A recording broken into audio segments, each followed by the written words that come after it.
Aujourd'hui, la contre-offensive, l'offensive, disons-le, l'offensive ukrainienne, euh, fait toujours du surplace. Ou alors c'est l'épaisseur du trait. Et on voit les premiers signes d'énervement. On voit même les premiers signes de colère de Zaloujny. D'abord, et on voit aussi des gens comme le colonel Goya. Voilà, c'est pas du tout un pro-russe, hein, le colonel Goya. C'est quelqu'un qui a plutôt tendance à être bluffé par l'énergie de cette armée ukrainienne, par son inventivité, par ce qu'elle a accompli depuis 17 mois. Eh bien, le colonel Goya dit ce soir, dit aujourd'hui, ça ne marche pas. Ça ne marche pas. Donc le doute est là. Là aussi, voyons les faits. Et puis vous réagirez, les indispensables, avec Fanny Veil. Bonsoir Fanny. Bonsoir David, bonsoir à tous. Donc les choses n'avancent toujours pas et certains commencent à douter. Oui, disons-le clairement, le front ne bouge pas ou alors vraiment à la marge. Le constat tient en un seul chiffre. En un mois, David, en un mois de combat, les Ukrainiens ont repris 158 km² de terrain sur le front sud. C'est un chiffre de Kiev. Sur le front est, les gains sont encore plus minimes. On parle d'une dizaine de km² seulement. Au total, depuis le début de cette contre-offensive, le gain territorial est donc d'environ 170 km². Et la comparaison est accablante si l'on se réfère à la précédente contre-offensive, celle de l'automne dans la région de Kharkiv, puis de Kherson. À l'époque, en 4 semaines également, Kiev avait repris 12 000 km² de terrain, 12 000 km² contre 170. Aujourd'hui, c'est 70 fois moins. Et c'est extrêmement peu également au regard des ambitions de cette contre-offensive, ne serait-ce que pour le front sud. Écoutez le colonel Michel Goya ce matin sur LCI. Il a souvent insisté, vous l'avez dit, sur les qualités des forces ukrainiennes. Aujourd'hui, il parle sans langue de bois. Si vous voulez, une opération militaire, elle cherche 3 effets. On cherche un effet sur le terrain, conquérir ou défendre du terrain. On cherche à avoir un effet sur l'ennemi, lui infliger des pertes, et si possible des pertes beaucoup plus importantes que celles qu'on reçoit. Et éventuellement, on joue sur le temps. On essaie de gagner du temps ou d'en faire perdre à l'ennemi. Là, ça avance pas. Très peu, très peu. Les pertes russes ne sont pas si importantes que ça. Et en fait, les pertes sont relativement équilibrées. Donc, même de ce côté-là, ça n'avance pas. Et puis, c'est extrêmement long. Et Michel Goya conclut par ces mots implacables. Vous allez l'entendre, ça ne marche pas. C'est minuscule. Non, c'est rien. Si on prend juste la zone sud, à peu près 100-150 km de large, avec en profondeur 40, ça fait à peu près, vous avez 6000 km² à conquérir pour atteindre l'objectif, pour aller jusqu'à Melitopol, vous avez 6000 km² à conquérir. Donc à raison de 8 km² par jour, c'est que la norme depuis le 4 juin, il faudra 2 ans pour atteindre Melitopol. Donc oui. Sur le terrain, non, ça ne marche pas. Alors, pourquoi est-ce que ça ne marche pas, pour reprendre l'expression de Michel Goya ? Bien, l'une des raisons essentielles, c'est la loi du nombre. Et ce sont les Ukrainiens eux-mêmes qui vendent la mèche. Le porte-parole de l'armée de Kiev pour l'Est du pays. Moscou dispose de beaucoup plus de soldats que Kiev dans cette grande bataille. Le chiffre impressionne. 180 000 soldats au total à l'Est. Dans le détail, il y en a 120 000 au nord du Donbass, 50 000 autour de Bakhmout et le reste est dans cette zone un peu plus au sud. Sur le front sud, c'est la même chose. 80 à 100 000 soldats russes. Si l'on fait le total, donc David, il y a entre 260 et 300 000 environ soldats russes en Ukraine sur le front en ce moment. Pour mémoire, Kiev ne compte que sur une vingtaine de brigades pour sa contre-offensive. Une brigade, on l'a déjà dit, ce sont 3 000 soldats. Donc Kiev a mobilisé 60 000 soldats sur sa contre-offensive. Le reste étant disposé sur le reste du front. Et sur ces 20 brigades, 3 seulement ont été employés pour l'instant. Rappelons que pour réussir une contre-offensive, les soldats qui sont à l'attaque doivent être 3 fois plus nombreux. Deuxième raison, on a clairement sous-estimé la cohésion de cette armée russe. Écoutez le général Jean-Louis Paloméros. On est en train de constater la puissance de l'armée russe. On l'avait un petit peu, comment dirais-je, sous-estimé à un moment donné parce qu'évidemment, il y avait tous ces problèmes de commandement, de désorganisation, de flux, d'approvisionnement. En 500 jours, ils ont eu le temps de s'organiser ils ont la maîtrise du terrain dans cette posture défensive. Troisième raison, et celle-là on l'a entendu plus d'une fois, l'insuffisance du matériel, et en particulier de l'artillerie et les munitions, et même les chars lourds, à l'image de ces chars léopards employés avec beaucoup de parcimonie, parce qu'il n'y en a pas beaucoup. On en voit ici 2 nouveaux qui ont été détruits par la Russie. Et on voit peut-être pour la première fois, le sommet de l'armée ukrainienne laisser éclater sa colère. Oui, son chef, le très réputé général Valéry Zaloujny, ne mâche pas ses mots. Dans le Washington Post, il se dit furieux face à l'attentisme de l'Occident. Ce n'est pas un spectacle que le monde entier regarde et sur lequel on fait des paris, dit-il aussi. Chaque jour, chaque mètre est donné par le sang. Et il pointe plus particulièrement l'insuffisance des livraisons d'armes. Quand on n'est pas entièrement approvisionné, ces plans ne sont pas réalisables. Si je ne reçois pas 100 000 obus en une semaine, 1000 personnes vont mourir. Enfin, il y a l'autre point sensible. Zaloujny réclame aussi des avions, notamment les fameux F-16 américains. Rappelons que Washington refuse. L'état-major de l'OTAN vient d'indiquer qu'il n'en était pas question, du moins pas avant la fin de cette contre-offensive ukrainienne. Merci Fanny. Bon, on se tourne vers vous, Général Gomard. Au début, on a constaté, il y a 3 semaines, puis il y a 2 semaines, que cette offensive patinait. Est-ce qu'aujourd'hui, vous avez un doute, vous aussi? Non, je pense que les gens font preuve de plus de réalisme qu'au départ. C'est-à-dire qu'on a 2 armées qui s'affrontent, qui ne sont pas exactement les mêmes. D'un côté, on a l'armée ukrainienne, qui est à l'offensive et qui bénéficie de matériel assez moderne, sans doute plus moderne que le matériel russe, mais de moins d'hommes. De l'autre côté, on a des Russes qui bénéficient d'une masse humaine beaucoup plus importante. On parle de 300 000 soldats, c'est peut-être même plus, face à une masse humaine côté ukrainien, de soldats ukrainiens, qui est moindre. Or, quand on attaque, on dit en général que c'est un chiffre de 3 contre 1. Ce que n'a pas l'armée ukrainienne face à l'armée russe aujourd'hui, surtout face à des lignes de défense qui ont été largement préparées, telles que le dit le général Paloméros. Pendant 500 jours, il y a 5 lignes de défense successives. Donc, et devant, il y a des mines par centaines, milliers, voire dizaines de milliers. Et pardon de vous demander votre sentiment personnel, est-ce que vous avez, vous aussi, aujourd'hui, un doute? Alors, c'est pas que j'ai un doute, c'est que je crains que cette ligne de front ne perdure pendant, je le disais déjà depuis quelque temps, pour moi, l'armée ukrainienne aujourd'hui ne peut pas percer. Alors, est-ce qu'avec plus de chars, avec plus d'obus, mais je ne suis même pas certain que les Occidentaux sont en mesure de fournir le nombre d'obus demandés par le général Valéry Zaloujny. C'est ça la problématique. C'est est-ce que les Occidentaux sont en mesure de fournir les obus demandés? Je n'en suis pas certain. Le temps joue pour qui? Le temps joue pour les Russes. C'est-à-dire que je ne vois pas une évolution majeure sur la ligne de front. Les Russes, on voit bien, tentent de percer plus au nord et ont lancé des attaques. Au sud, ils ont perdu un peu de terrain, en effet. Mais en fait, le front, ça s'équilibre. C'est-à-dire, on parle en kilomètres carrés, 36 kilomètres carrés, ça fait 6 fois 6 kilomètres sur 6. C'est pas grand-chose, tel que le disait le colonel Goya à l'instant dans le reportage qui nous a été présenté. Donc pour moi, aujourd'hui, une espèce de stabilisation du front. Souvenons-nous de la Première Guerre mondiale à laquelle on peut faire référence. Nous sommes en 1915-1916, dans lequel en fait les troupes alliées font face à l'armée allemande. Et en fait, il y a des tentatives de percer, mais qui sont souvent vouées à l'échec. Jusqu'à 1917, où on se souvient des mutineries de 1917. Et effectivement, ce qui va un peu changer la donne, c'est l'arrivée de l'armée américaine, pas du tout aguerrie à l'époque. Aujourd'hui, vous voyez une armée américaine aguerrie, pas du tout en 1917, lorsqu'ils arrivent. D'ailleurs, ils ont eu pas mal de morts. Mais en tous les cas, ça a changé la donne, parce que ça a changé localement le rapport de force. Mais qu'est-ce qui pourrait changer la donne alors aujourd'hui, même dans 1 an ou 2? Parce que c'est l'échéance de temps à laquelle vous faites allusion. Malheureusement, je pense que le matériel ne fait pas tout. Et le matériel, derrière, il faut des hommes, il faut une masse humaine. Le matériel ne fera jamais tout. On voit bien que les Russes ont du matériel moins sophistiqué que le matériel donné par les Occidentaux, mais ils ont plus d'hommes. Donc en fait, ils peuvent consentir, malheureusement, plus de pertes humaines que les Ukrainiens. Et on voit bien les difficultés qu'ils ont. On voit sur les quelques vidéos et celles qui passent à l'heure actuelle. On va les voir dans un instant. On va les regarder pour bien comprendre. La progression est très lente, en effet. Mais donc vous nous dites, vous aussi, comme le colonel Goya, la situation est bloquée. Pour moi, la situation est bloquée sur le front. Faire ça, c'est pas faire preuve de défaitisme, c'est faire preuve de réalisme. Ça ne veut pas dire que les Ukrainiens ne gagneront pas sur le long terme. Ça veut dire qu'aujourd'hui, il faut sans doute changer ou agir différemment. Alors, quelle serait l'autre tactique ou l'autre stratégie possible? C'est compliqué, je ne suis pas dans un état-major, je ne mesure pas les forces dont disposent exactement les Ukrainiens, ni les matériels dont ils disposent. Un certain nombre de matériels donnés par les Occidentaux ont été engagés. On voit que certains ont été détruits, mais ça, j'allais dire, c'était normal et on s'y attendait.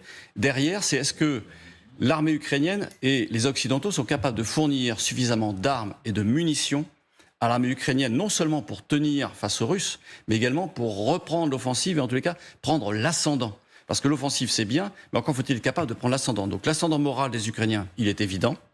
Mais cet ascendant moral, s'il n'est pas soutenu, en effet, par des munitions qui arrivent en grand nombre, ça va être difficile. On parle d'avions, les F-16. Je ne suis pas certain qu'aujourd'hui, ça change réellement la donne. Ah bon Si l'armée ukrainienne, aujourd'hui, touchait, entre guillemets, les F-16, les Russes utilisent peu leurs avions, si ce n'est depuis la Russie, en fait, avec des missiles de croisière. Donc, en fait, ils n'utilisent pas d'avions d'attaque au sol, peut-être en nombre très limité. Mais comme il en reste également côté ukrainien. Mais de part et d'autre, en fait, ils ne sortent pas tellement leurs avions. Au départ, il y en a pas mal qui ont été détruits. Et donc, en fait, aujourd'hui, ils utilisent beaucoup plus les drones que les avions de chasse à proprement parler. Daphné, l'œil de l'experte également en défense, est-ce que vous partagez cette idée qu'aujourd'hui, ça ne marche pas et qu'on ne voit pas très bien ce qui pourrait changer la donne? En réalité, je pense qu'on a, globalement, en Occident, on a peut-être été victime d'attentes trop élevées, puisque là, on constate que les Ukrainiens, après un mois d'offensive, n'ont pas réussi à retrouver le mouvement. Et donc, restent bloqués dans cette guerre de position, à vraiment être bloqués par des lignes de défense russes extrêmement denses. Or, c'est vrai que ce qui s'était passé dans la région de Kharkiv en septembre, on avait assisté à un mouvement vraiment impressionnant où l'armée ukrainienne avait d'un coup conquis 9000 km². Elle avait enfoncé les lignes. Donc, en fait, je pense que c'est pour ça qu'on a espéré peut-être voir un peu la même chose. Or, le problème, c'est que ce sont des circonstances tout à fait différentes. Tout d'abord, pour l'épisode de Kharkiv, l'armée ukrainienne a bénéficié d'un effet colossal de surprise, ce qui n'est pas le cas, puisque l'armée ukrainienne n'arrête pas de parler de sa contre-offensive à venir, etc., depuis des mois. Donc, pendant ce temps-là, les Russes ont naturellement renforcé ces lignes défensives à l'extrême, ce qui n'était effectivement pas le cas dans la région de Kharkiv, où il n'y avait pas ces lignes de défense. Par ailleurs, on se souvient que la mobilisation décrétée par les Russes est intervenue en septembre. Donc il y a cette vague, justement cette masse humaine qui est venue s'ajouter à l'armée russe. Donc on n'est pas dans la même configuration. Et pour finir... Mais est-ce que vous avez un doute, vous aussi ? Ou est-ce que vous pensez qu'on est en 1915 et qu'on ne peut pas prévoir ce qui va se passer en 1917, donc on ne peut pas prévoir ce qui va se passer en 2025 ? Mais que c'est sur ces délais-là que ça se joue. Moi, je pense qu'il y a effectivement sans doute un déficit d'artillerie, mais dans les deux camps d'ailleurs, puisque les Russes, on le constate, tirent beaucoup moins qu'il y a un an. Donc on sent quand même que la consommation est bien supérieure à ce qu'on est capable, les Russes et nous occidentaux, de produire. Donc là, il y a un vrai blocage, parce qu'en fait, personne ne peut finalement imposer une puissance de feu telle qu'il arrive à casser les lignes à l'adverse. Après, est-ce que je pense qu'il faut leur donner un peu de temps, c'est-à-dire que le général ne pourra qu'approuver ces termes, mais le temps politique, et c'est l'attente de l'opinion publique, les attentes des Occidentaux qui ont fourni tellement de matériel, n'est pas le temps militaire. Et donc je pense que l'important, c'est que l'Occident se prépare à soutenir l'Ukraine dans la durée. Là, on peut... Quand vous dites dans la durée, on ne parle pas de mois, on parle d'années ? Sans doute. Bon, Vera, c'est rare de voir le chef de l'état-major ukrainien, le général Zaloujny, qui est une figure mythique en Ukraine, au même titre que Zelensky désormais, se mettre en colère et dire à l'Occident, vous nous avez poussé à entamer cette attaque, cette offensive maintenant, et vous ne nous en avez pas donné les moyens. C'est rare de le voir en colère. Est-ce que c'est un signe ? Oui, mais en même temps, c'est la guerre. Il y a les gens qui meurent toutes les minutes. Donc, ce sont ces subordonnés, ce sont ces soldats, bien sûr, qui ont, à mon avis, le droit aux émotions. Même pas tout le temps, mais au moment d'émotion, à mon avis, c'est quelque chose qui est... Mais est-ce que c'est un signe qu'il y a effectivement un doute ou alors une forme de désillusion ? À mon avis, c'est un signe pour un dialogue avec les Occidentaux. pour montrer à quel prix quand même l'Ukraine avance en Russie. Et d'ailleurs, à mon avis, ces doutes dont on parle, ils sont un peu prématurés. Donc il n'y a qu'un mois qui est passé. Si vous avez comparé avec l'offensive dans la région de Kharkov, mais il y avait une autre offensive dans la région de Kherson. Elle a commencé en juillet 2022 et elle a abouti qu'en novembre 2022. Et là-bas, la situation était assez pareille parce que le côté du Kremlin a pu quand même construire des lignes défensives et les Ukrainiens ont dû percer ces lignes défensives. Donc, il faut donner le temps aux Ukrainiens. La guerre, c'est jamais comme c'était avant. On ne peut pas comparer les parallèles, même parfois, ils peuvent nous tromper. Ça peut être complètement différent, mais ce qu'on sait, c'est que les Ukrainiens sont déterminés pour défendre leur pays. Ils vont aller jusqu'au bout. C'est ce qu'on leur souhaite. Ouais. C'est le pays agressé et un pays agresseur qui a envahi une grande partie de leur territoire, 18% de leur territoire à l'heure qu'il est. Mais est-ce que le climat n'est pas en train de changer un peu? Oui, alors moi, ce que je peux dire, c'est que j'étais en Ukraine récemment et j'ai rencontré 2 commandants de haut niveau, en fait, qui sont venus du front, puisque je ne suis pas allée moi-même sur le front, mais qui sont venus pour discuter avec moi pendant un bon moment. Et ceux qui disent, oui, c'est vrai, bien sûr qu'ils ont un déséquilibre démographique qui est une évidence. Et c'est précisément pour ça qu'ils ne peuvent pas se permettre de partir bille en tête et d'aller sacrifier. On s'étonnait du fait que les 20 brigades qu'ils ont engagées, qu'ils ont constituées n'étaient pas engagées. C'est parce qu'ils sont toujours en train de tester ce front. Bien sûr que les Russes ne sont plus du tout dans le cas de figure de Kharkiv, puisqu'ils ont eu le temps. On sait que l'armée russe est une armée avant tout qui est bonne en défense et qu'ils ont constitué cette espèce de barrage qui a fait dire au colonel Goya dans une émission où nous étions ensemble, je lui ai posé la question, je lui ai dit mais est-ce que ça va pas être le D-Day de l'armée ukrainienne? C'est-à-dire qu'il va falloir passer des barrages absolument terribles qui vont entraîner une saignée. Et donc les Ukrainiens, moi ce qu'ils m'ont dit bien sûr que c'est très difficile, qu'on cherche l'endroit où on peut percer et que c'est seulement quand on aura trouvé l'endroit où ça passe, qu'on pourra engager beaucoup plus de troupes et qu'on pourra... Mais évidemment qu'ils ont besoin aussi d'un soutien dans la durée, c'est ce que disait Daphné, c'est une évidence, et aussi qu'on ne considère pas ce qui se passe comme une sorte de série télévisée où on est là à attendre le nouvel épisode du feuilleton et on veut que ce soit l'épilogue ce sont des experts assez militaires. rapidement. Non, mais je sais bien. Je sais bien. Des journalistes. Je comprends le doute, en fait, le doute qui est légitime, mais ce qu'ils disent, eux, c'est qu'ils sont absolument convaincus qu'à partir du moment où ils trouveront l'endroit où ils peuvent percer, ils pensent que le front russe se débandera. C'est-à-dire, en fait, ils ne croient pas à cette espèce de front formidable qui restera, qui coûte. C'est-à-dire qu'ils pensent que s'il y a une percée, que le moral russe, selon eux, d'après ce qu'ils... Ça fait 10 ans que ces 2 commandants étaient sur le front. Ils disent que le moral russe est un moral... mais fragile. Vraiment extrêmement fragile, et ils pensent que le jour où ça va percer, ça sera effectivement comme à Kherson ou comme à Kharkiv, c'est-à-dire qu'il y aura un phénomène d'effondrement du front. Et de débandade. Oui, mais ils attendent un soutien dans la durée, c'est-à-dire qu'ils disent on ne peut pas faire de miracle, et surtout nous ne voulons pas sacrifier trop d'hommes. Nous savons, ils m'ont montré quand je leur ai dit mais ça va être quand même une saignée pour vous. Ils ont dit bien sûr, est-ce que vous voulez savoir ce que ça sera que de traverser ces lignes? Et ils prennent leur iPhone et ils montrent des photos de soldats qui ont déjà commencé ce travail et qui ont perdu par exemple leurs jambes. Et donc il dit voilà ce que ça va être. Ça va être sanglant, ça va être très dur, mais on peut le faire. Mais il faut que l'Occident tienne. Les doutes sont faits pour être levés. Donc aujourd'hui, c'est l'heure du doute, en tout cas chez un certain nombre d'observateurs de renom. Et peut-être que demain, ces doutes seront levés. Mark Milley, le chef d'état-major américain, il relativise ces doutes. Lui, il dit 10 semaines. Un mois, ça n'est pas tant que ça, même s'il y a 3 semaines au début de cette offensive, on dit il faut attendre un mois. Et non, il ne faut pas attendre un mois, il faut attendre un peu plus, écoutons-le. War on paper and real war are different. So when a computer tells you you're going to go this fast, maybe real war might slow it down a little bit. Is it happening slower than computers might have said or other people might have said? Yes. What I had said was this is going to take 6, 8, 10 weeks. It's going to be very difficult. It's going to be very long. And it's going to be very, very bloody.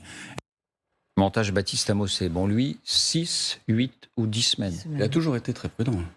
Toujours prudent. Il a toujours été très prudent, le général Milley. Et il a toujours dit, attendez, la guerre, ça prend du temps. C'est pas, effectivement, on n'est pas dans le rythme médiatique, on est dans le rythme lent. et de fait, ce que dit très bien Zaloujny, c'est qu'effectivement, chaque remède gagné l'est avec le sang ukrainien. Il le dit très bien. Et son énervement est lié sans doute un peu au fait qu'il a dû se sentir poussé par les Occidentaux qui disaient on vous donne, mais qu'est-ce que vous faites derrière ? Donc il est peut-être allé plus vite qu'il ne l'aurait lui souhaité, même s'il a décidé de l'heure de l'attaque évidemment. Mais il est poussé parce que les Occidentaux donnent, mais en même temps, ces pays voudraient voir des résultats positifs en disant ok, on vous donne, mais combien de temps va-t-on vous donner ? Et je crois que les Occidentaux doivent s'habituer effectivement à ce que ça soit dans la durée, ce que disait à l'instant Daphné Benoît. Ouais. Sinon, effectivement, ça risque d'être un échec. Alors le doute, ce n'est pas l'échec, mais il existe ce doute. Et si nous, comme vous, évidemment, nous souhaitons que ces efforts puissent payer et que l'Ukraine retrouve sa souveraineté, c'est le pays agressé, c'est notre rôle d'en faire état, pour bien mesurer ce à quoi sont confrontés ces soldats ukrainiens.